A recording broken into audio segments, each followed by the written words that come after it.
I'm Terry Pena. I'm the Chief Operating Officer and Chief Nursing Officer here at Mountains Community Hospital. This is Renee Limpus. She is our Disaster Coordinator, and of course you know Charlie Harrison, our Chief Executive Officer.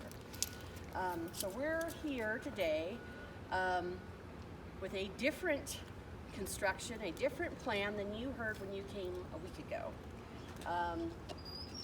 When you came a week ago, we had planned to do drive-through testing and triaging out here.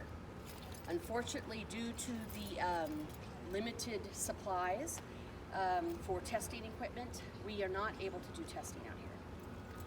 So basically what we're doing out here is using this as a backup ER.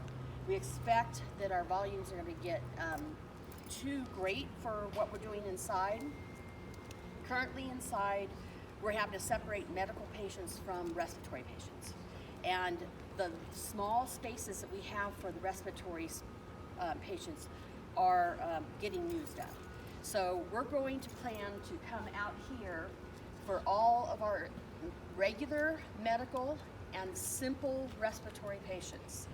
One of these trailers will be the clean side for medical patients. If you have a sprained ankle, if you are having some heart issues, we'll be working on you here. And if you have mild respiratory symptoms, we'll be working on you there. Anybody who's severe is going to go inside the hospital because we have more equipment available and all the emergency resources that you need there. We have made some changes in the hospital. We have already had respiratory patients that we've had to keep. We're at the point where the hospitals down below are not going to they're not going to accept many of our patients anymore. So that means we're going to have to keep them, and we've already started that. We started by quarantining the med-surg unit. We have built isolation kind of barriers.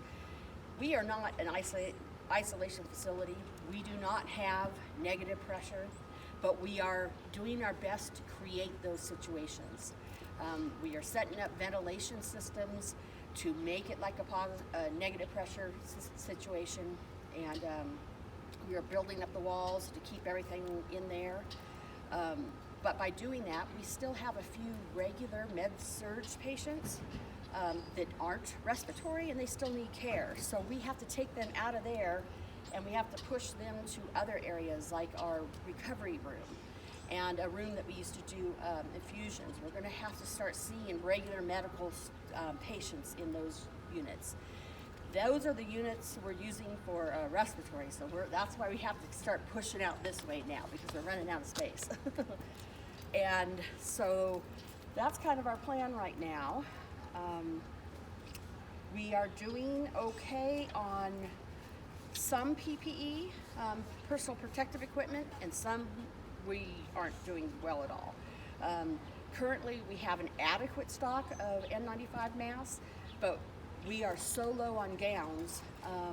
We are doing everything we can to think of other solutions, like we're using regular cotton gowns that we can launder over and over again. For non-essential staff, we're letting them use the cotton masks. We're having to reuse some masks, and we're making do, and the staff is doing an excellent job in trying to protect their patients and protect themselves and keep things going.